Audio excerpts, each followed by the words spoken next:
welcome to the show. In this episode, we are going to look at a substance that's ubiquitous and is in everything we eat and everything we drink nowadays. In fact, I've been noticing reviews of the new Ninja slushy machine that's all the rage that can make slushies without ice. And people have been commenting that you need sugary drinks, though. You can't make slushies with a Diet Coke, for example, because there is no sugar to crystallize and form the famous slushy cold beverage that people enjoy. Let's take a deep dive and look at, is less sugar always healthier? Understanding and untangling the benefits and risks of artificial sweeteners. Erythritol research from this summer supports the idea that foods with low calorie and artificial sweetener tags aren't necessarily better for you. August research from the Cleveland Clinic found an association between consuming erythritol, a sugar substitute found in many baked goods and other sweets, and a potentially increased risk for cardiovascular events like stroke or heart attack. So this is coming out of the Cleveland Clinic. Published in the journal Arteriosclerosis, Thrombosis, and Vascular Biology, researchers found that erythritol had a blood clotting effect with glucose found in real sugar didn't. Erythritol is a sugar alcohol used as a low-calorie substitute to sugar. It's found naturally in foods such as fruits, but added to others as a sweetener in much higher levels than what occurs naturally. It's a different type of sweetener than other sugar substitutes like aspartame or sucralose.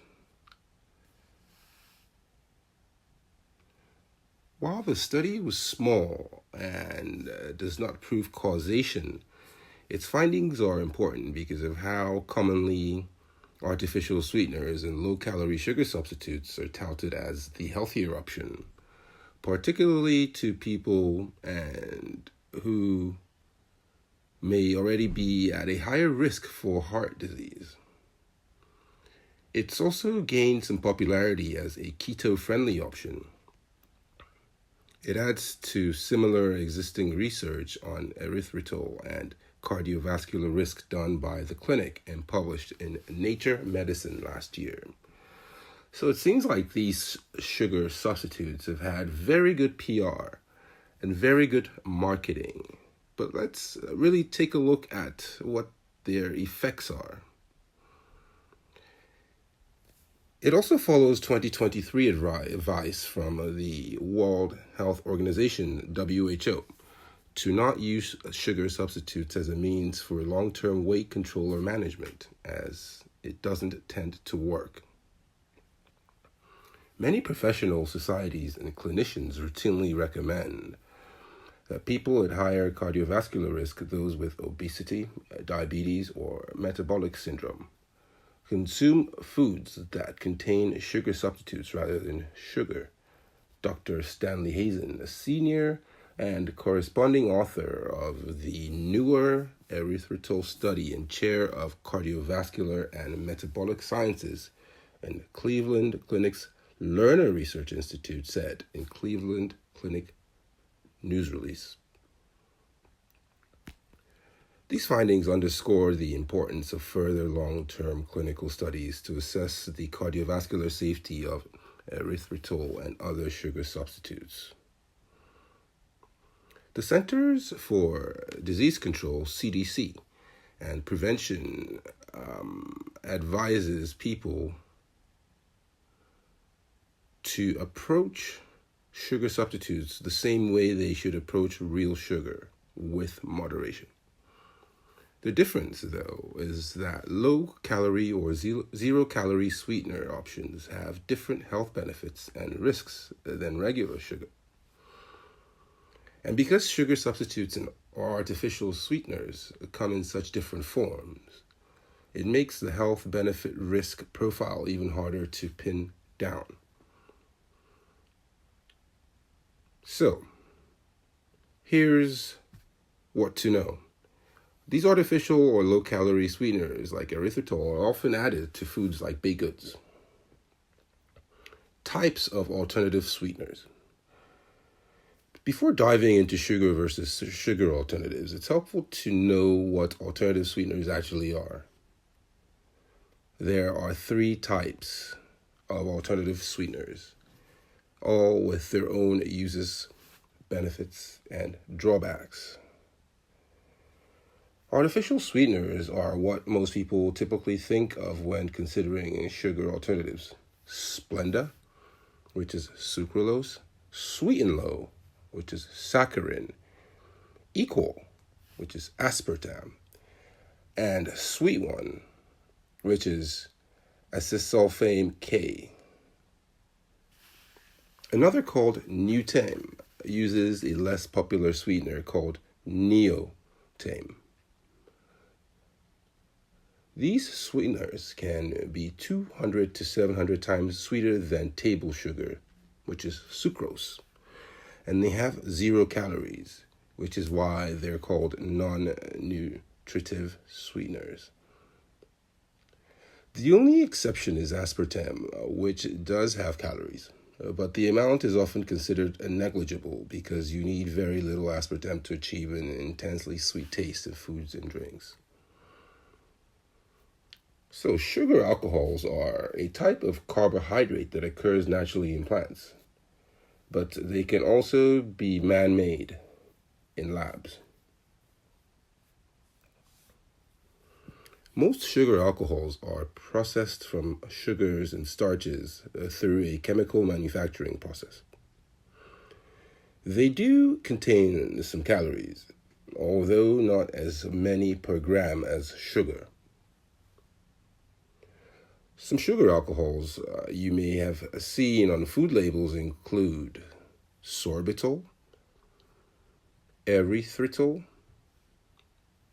maltitol, and xylitol. They're really common in sugar-free gum, protein bars, low-calorie ice cream, and other processed foods, especially diet foods. You can also find some sugar alcohols in dental products like toothpaste and mouthwash.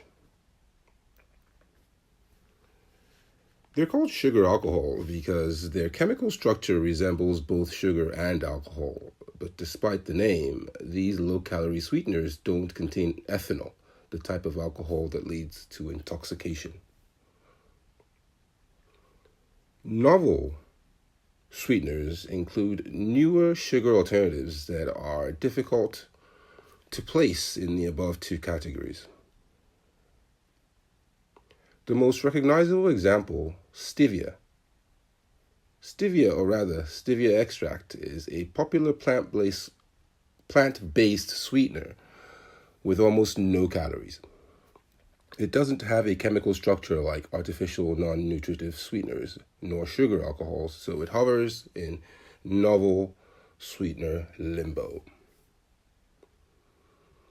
Other novel sweeteners include monk fruit extract, a 0-calorie sweetener that comes from a fruit native to China, and tagatose, an artificial sweetener that is actually less sweet than table sugar. So the Food and Drug Administration, FDA, considers all of the above sugar alternatives as high-intensity sweeteners, and they all come with several pros and cons. The benefits of sugar alternatives. Sugar alternatives may be one of the most scrutinized food additives around. Like any food additive, they must be authorized for consumption in the U.S. by the FDA. The FDA currently recognizes many sugar alternatives as safe to eat, and research suggests that they can offer health benefits, especially when used for specific purposes such as keeping diabetes under control.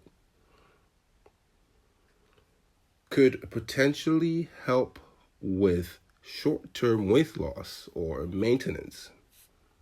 Sounds good, right? If you're looking to curb your calorie intake to lose weight, but don't want to give up sweet foods and drinks, sugar substitutes are an easy first tool to try. You get the taste you desire, but without the calories. But recent research has reanalyzed this logic and suggests that alternative sweeteners may not always help with weight loss efforts.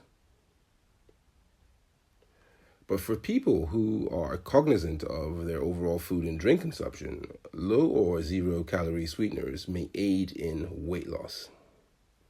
So in 2023, the WHO put out a statement saying that non-sugar sweeteners like aspartame, sucralose, and stevia shouldn't be used for long-term weight control. The WHO says this does not apply to low-calorie sugars or sugar alcohols. If you're trying to lose weight, it's important that you don't inadvertently replace these calories elsewhere. Having a diet sweet tea instead of a regular sweet tea, for example, may lead you to eat more calories because you saved some by drinking the diet beverage. Help to keep blood sugar under control. Sugar substitutes can help people with diabetes satisfy cravings without causing rises in blood sugar like real sugar does. A 2012 statement from the American Heart Association and American Diabetes Association says that non-nutritive sweeteners can help people reduce their sugar intake and overall calorie intake when used with good judgment. Although the benefits won't apply if you overcompensate and get too much sugar from other foods. If you have diabetes, talk with your doctor about which sugar substitutes or sweeteners you should look for on food labels so you can satisfy your sweet tooth safely, taking your whole health history into account. Good for oral health. If one thing is for sure, sugar alternatives can help with dental health. Cavities form when bacteria in your mouth ferment sugar, which creates acid. The acid wears down your teeth, eventually breaking through the enamel and causing a cavity. Since sugar substitutes don't contain sugar, they can help prevent the tooth decay process. Sugar alternative drawbacks. There's always a catch. Non-nutritive sweeteners, sugar alcohols, and novel sweeteners definitely have their advantages, as we've spoken about. They have potential pitfalls too. Not everything about those colorful calorie-free packets is so sweet. They may disrupt your gut health. Research has shown that some artificial sweeteners, saccharin and sucralose, as well as stevia, can change the composition of your gut. If sweeteners reduce the number of good bacteria and hamper the growth of good bacteria, you may wind up with an imbalanced gut, which can lead to symptoms like cramping, gas, and bloating. So this 2019 review of studies suggests that some sweeteners can have negative effects while others, specifically sugar alcohols, may have positive effects. Research in animals has also shown negative changes to gut bacteria after consumption of artificial sweeteners, though more research is needed in humans to determine the true long-term effects of sugar alternatives on gut health. They can cause digestive upset. Whether or not sweeteners disrupt your gut microbiome, they are known to cause unpleasant digestive symptoms, Most of this evidence is anecdotal, beginning decades ago with complaints about cramps after consuming aspartame. Though, more studies are needed to determine the relationship between alternative sweeteners and digestive distress. Research does note that some digestive symptoms may be due to changes in the gut bacteria or the way that alternative sweeteners move through your digestive tract. For now, it's best to monitor your symptoms, if any, when you consume different sweeteners and stay away from the ones that cause distress. They can actually increase cravings for sweets. Alternative sweeteners may have few or zero calories, but that doesn't mean your sugar cravings will stop. Research points out that the desire for sweet foods doesn't depend on the origin of the sweetness, and that people can develop cravings for sweet foods even in the absence of calories, likely because that combination, sweet taste and zero calories, confuses your body and disrupts appetite regulation. In one eyebrow-raising animal study, rats were allowed to choose between saccharin-sweetened water and intravenous cocaine, and the vast majority, 94%, chose sweetened water. The authors note that the same preference was observed with sugar-sweetened water, so it can't be said that artificial sweeteners are more addictive than sugar, just that sweetness in general can be highly addictive. Linked to long-term weight gain. Some research suggests that artificial sweeteners, despite having few or no calories, may lead to weight gain when consumed frequently over time.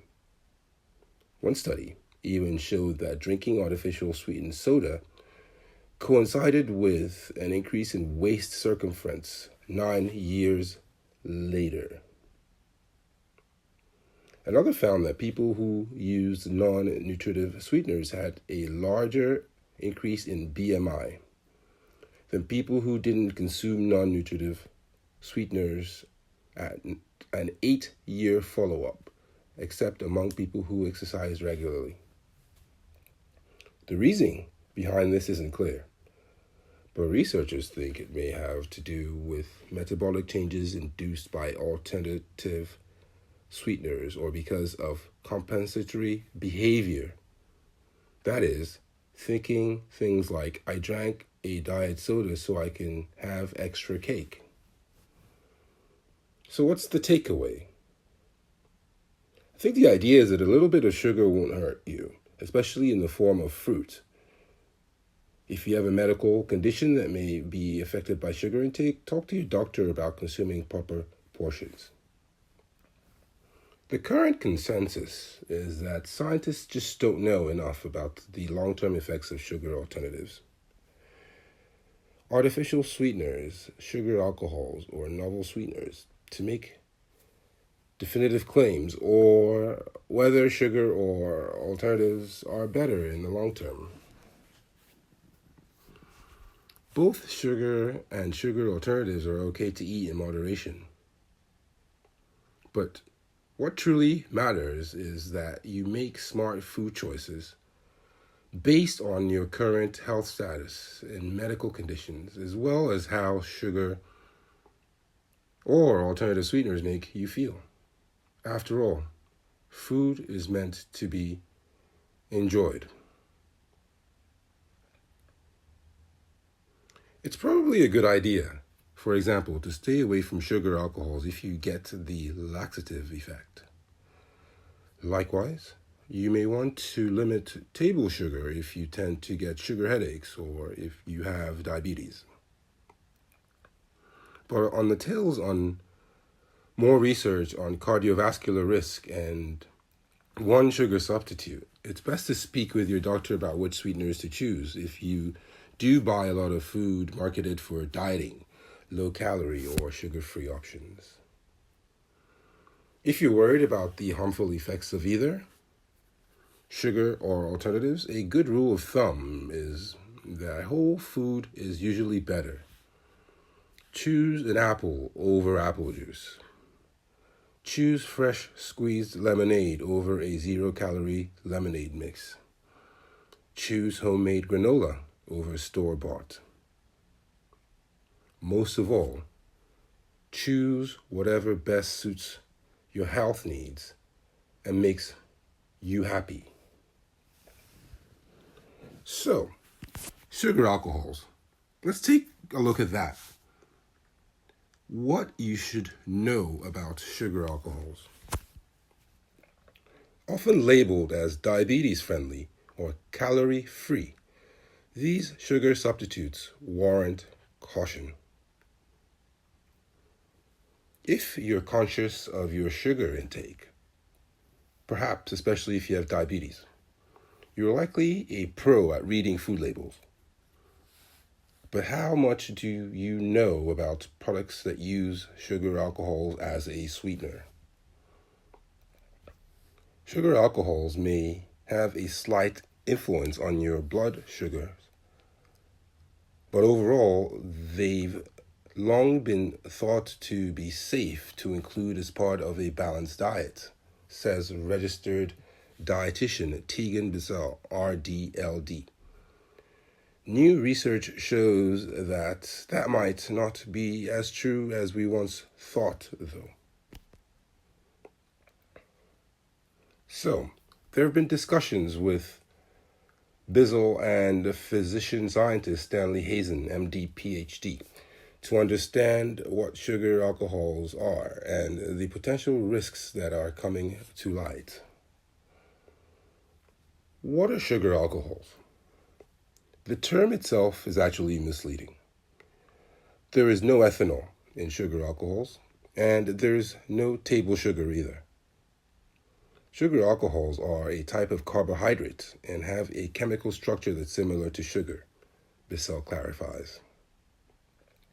Though they occur naturally in some foods and are made by your body, the levels present are vanishingly small. Most sugar alcohols found in packaged foods are man-made and manufactured. So food manufacturers use these sugar alcohols to sweeten their products while reducing calories. Sugar alcohols stimulate the tongue's sweet taste buds, which adds flavor without extra sugar or calories, Bissell explains.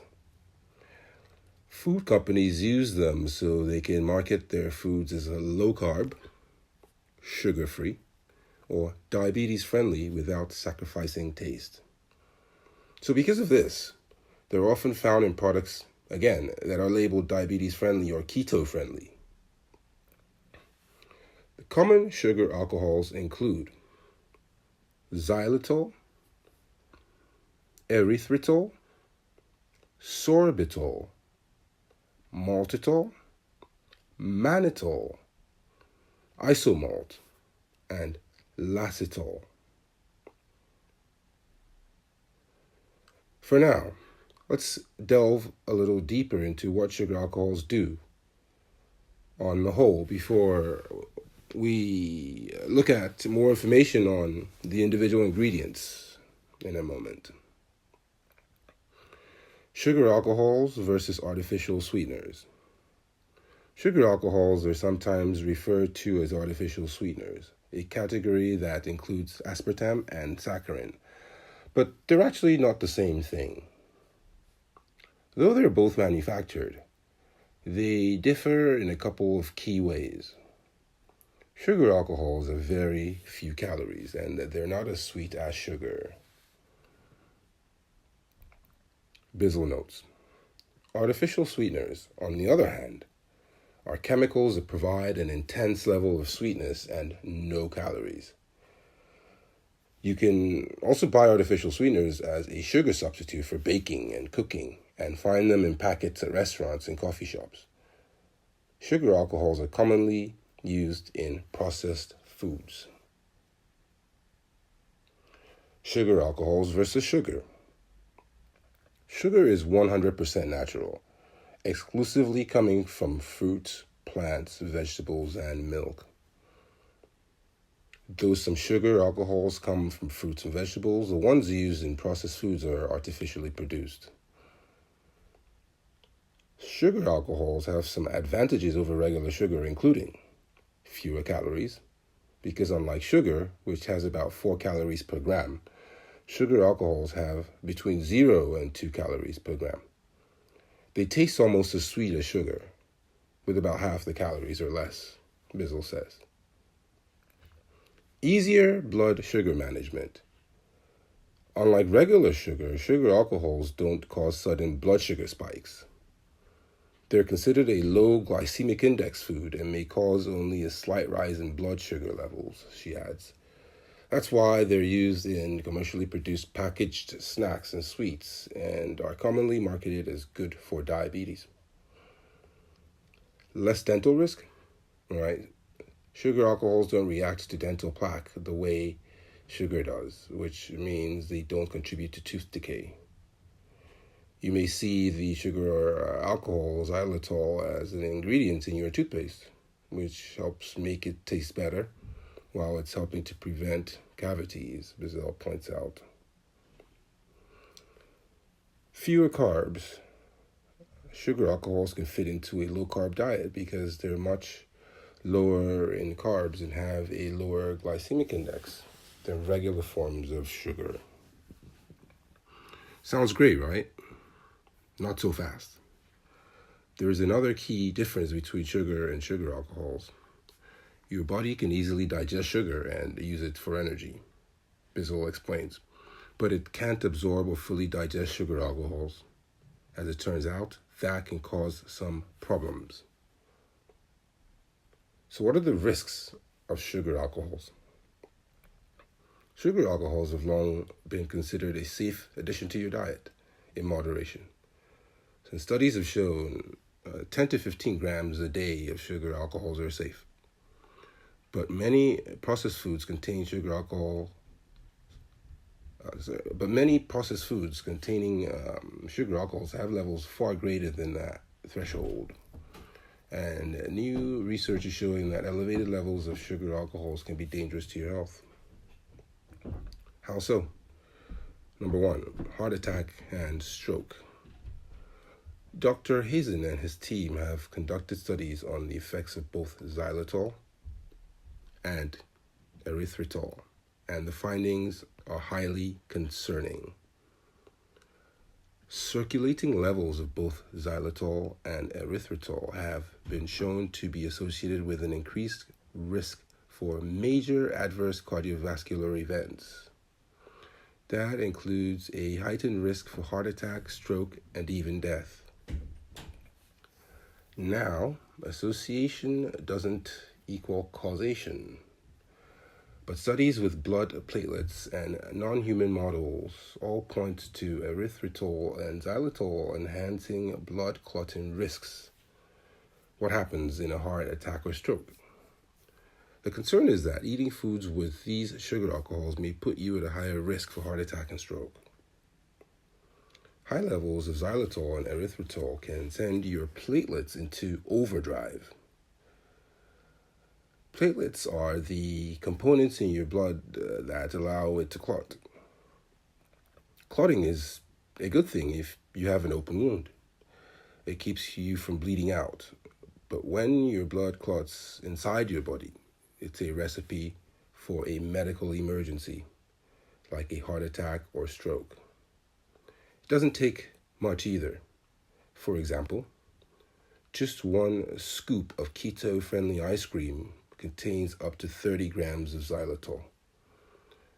Dr. Hazen's research suggests that's enough to agitate your platelets and make them more likely to form clots.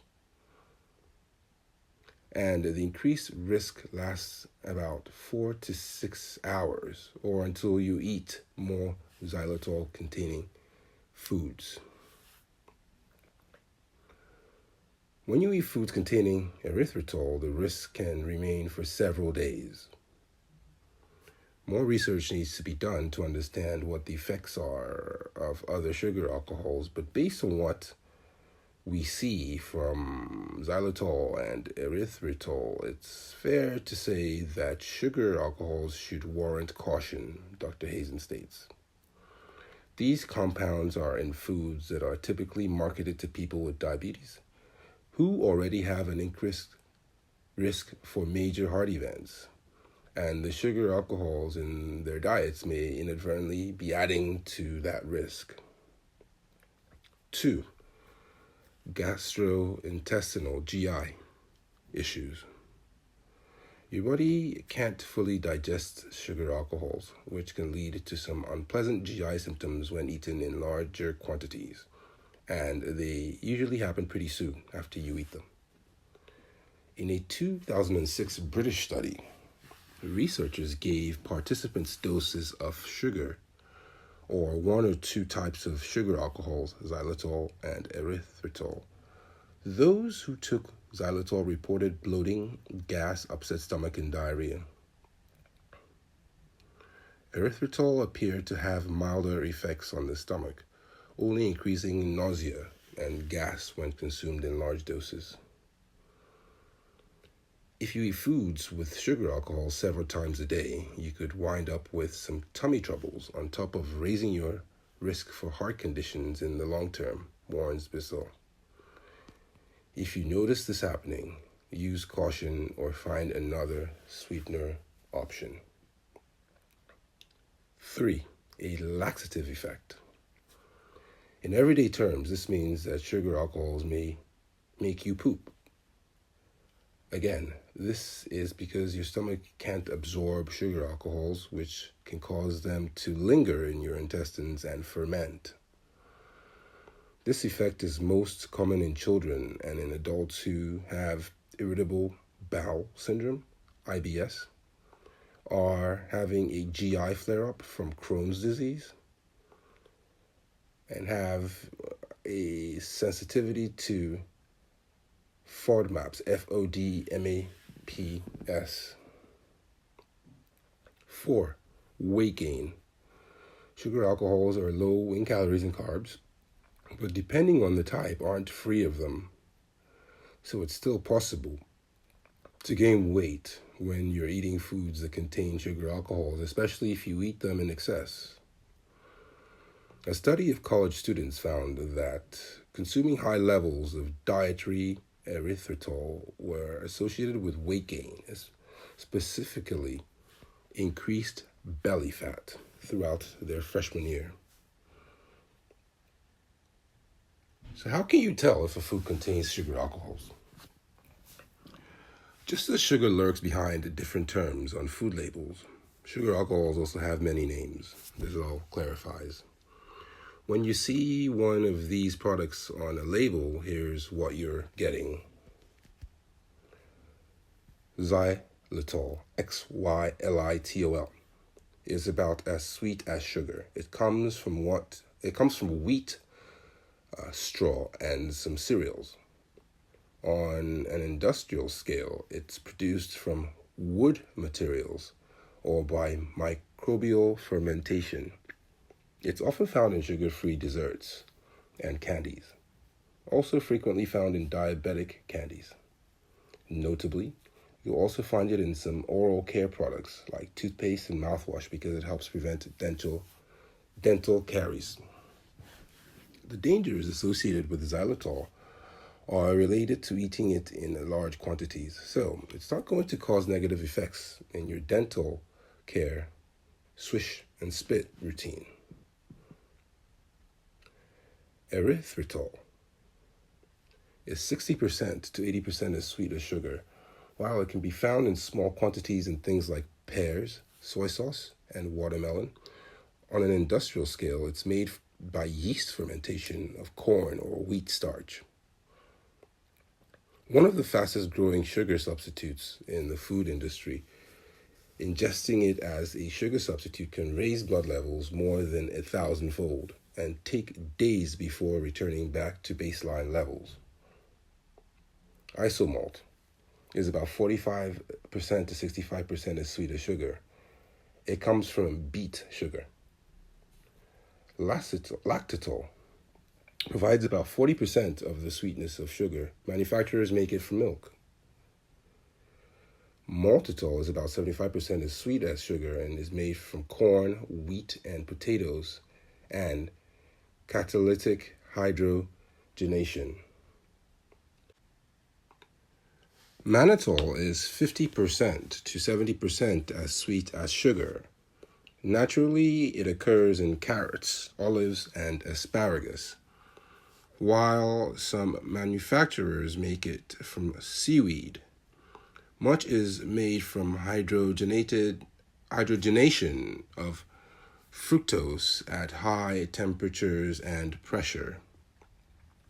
Sorbitol is about half as sweet as sugar. Naturally, it's found in apples and pears, but industrially, it's made from potato starch. But frustratingly, you could be eating foods made with sugar alcohols without even knowing it, even if you're reading those labels closely. The U.S. Food and Drug Administration, FDA, doesn't require food companies to list sugar alcohols on their ingredient lists. Aside from reading the ingredients on food labels, Bizzle says you can identify products that may contain sugar alcohols by looking for processed foods that say they are keto safe, diabetes safe, sugar-free, no sugar or low sugar, artificially sweetened, naturally sweetened or sweetened with natural compounds, low calorie or calorie free. Another dead giveaway that a product includes sugar alcohols is a label that says excessive consumption can cause a laxative effect. The FDA requires this language on any product that contains added sorbitol or mannitol. So the bottom line, sugar alcohols can help reduce your carbohydrate intake, but the risks may be reason enough to cut their intake or cut them out completely. Researchers don't yet know their full impact on your health. As with most foods, it's best to consume products with sugar and sugar alcohols only in moderation and to focus on whole foods instead. So, let's look at artificial sweeteners versus sugar. Which is better? So we're going to look at a question to a health coach and the answer to that question. Hey, health coach. For years, I've been putting Splenda in everything, from homemade cookies to my morning coffee. I thought it was the best low-calorie option, but I'm trying to make less processed choices as much as possible these days. I'm confused and unsure of the best choice at this point. Which is healthier in the long run, sugar or Splenda? Sweetie. Dear Sweetie, I don't know about you, but I came of age in the early 2000s when Splenda sucralose was the newly minted sweetener de jour. It was touted as being healthier than other artificial sweeteners because it's derived from sugar. It seemed like a miracle. All the sweetness without any of the calories, and you can bake with it too. The question you're asking has plagued researchers and bakers for decades, with many coming to wildly different conclusions. Some are concerned with preventing glucose intolerance and insulin resistance. Others prioritize taste, and many avidly avoid synthetic compounds altogether. Ultimately, the answer to this question depends on the criteria you're asking or you're using. Recent research has cast doubts on the wisdom of using excessive amounts of sucralose in our food. But of course, most of us know that excessive sugar can be damaging for our health as well.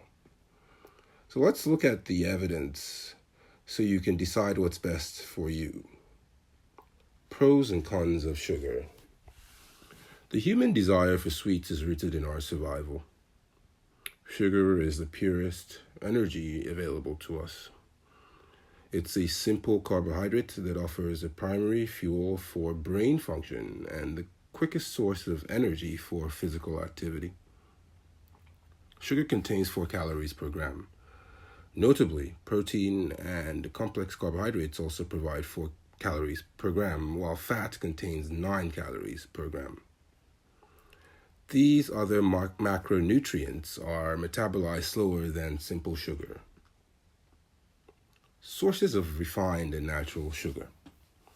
Refined sugar can be found in powdered form, granulated white and brown sugars, corn syrup, and evaporated cane sugar, among others.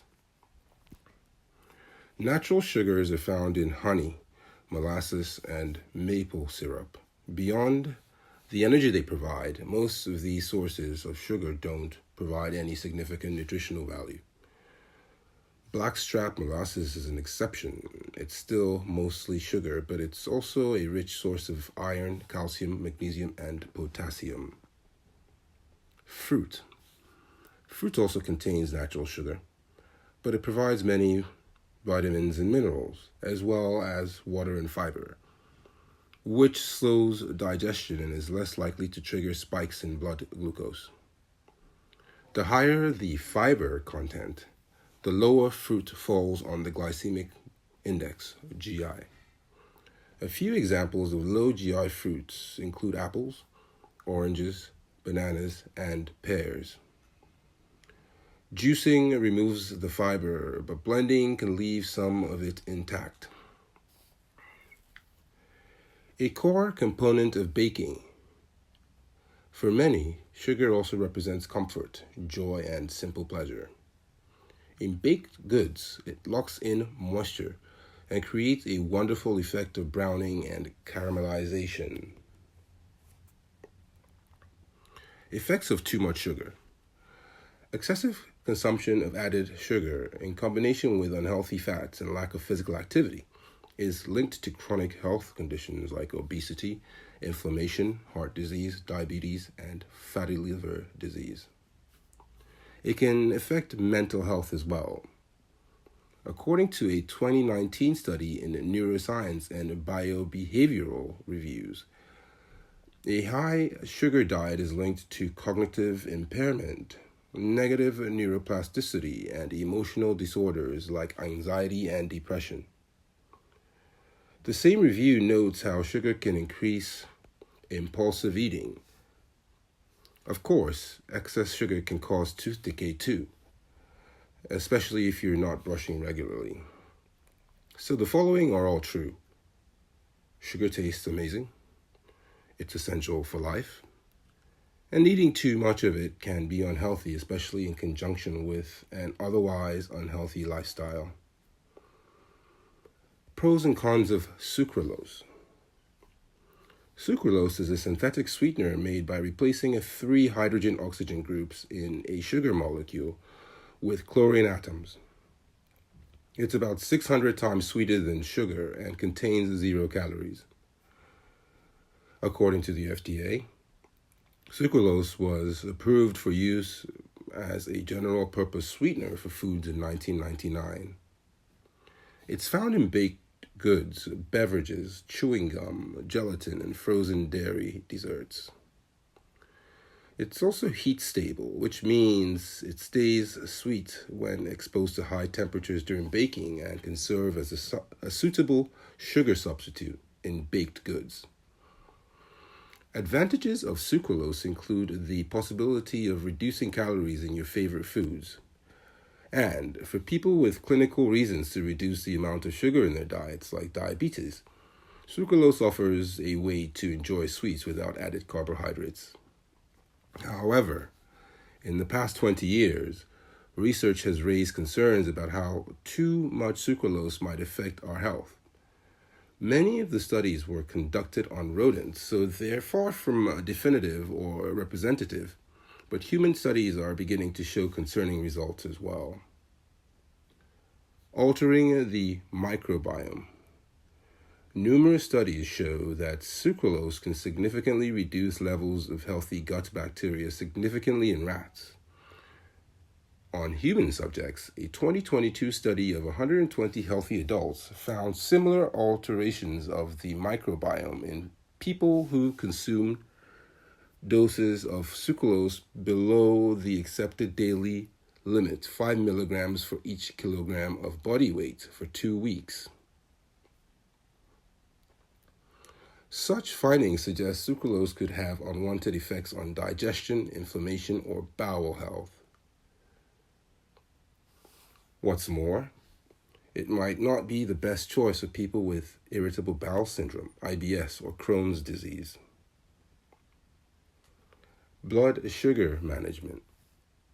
The same 2022 study also observed impacts on the microbiome that were causally linked to an elevated glycemic response in some participants.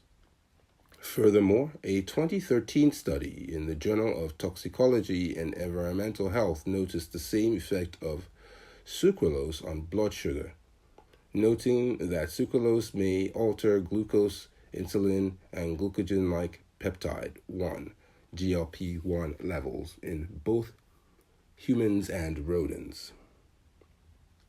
Cooking with heat. Research shows that cooking sucralose above 350 degrees Fahrenheit can release chemicals called chloropropanol, which can be carcinogenic. Studies also suggest that toxic fumes can be released when sucralose is added to liquids at boiling temperatures. However, the FDA has not reclassified sucralose or found any evidence that it causes cancer. Cravings for more sweets. According to a 2021 study in the Journal of the American Medical Association, sucralose can trigger increased appetite and thus a greater likelihood of eating a higher total number of calories than sugar among women and people with obesity. The researchers didn't observe the same tendency in men. So which is better, sugar or sucralose? As mentioned, sucralose has been deemed safe to consume for over 20 years. The decision about what to use in your coffee and baked goods, however, is entirely up to you. And there's no reason why you can't choose a little of both. Like most things in life, moderation is usually the key to health and longevity. Many people use artificial sweeteners because they're trying to cut back on calories and lose weight. But recent research in Frontiers in Nutrition suggests that artificial sweeteners don't have any significant effects on body weight and glycemic control in clinical settings. If weight loss is your goal and there are no significant effects either way, consider the following questions. Do you have a preference in taste? And do you feel different after eating one or the other? From there, you can choose what's best for you. That brings us to the end of this episode. Thanks for stopping by. As always, please subscribe to the channel. That really helps. And give us a like. Also, head over to buymeacoffee.com/Samson King. Make a small donation. We appreciate it. And as always, thanks for stopping by, and we'll see you next time.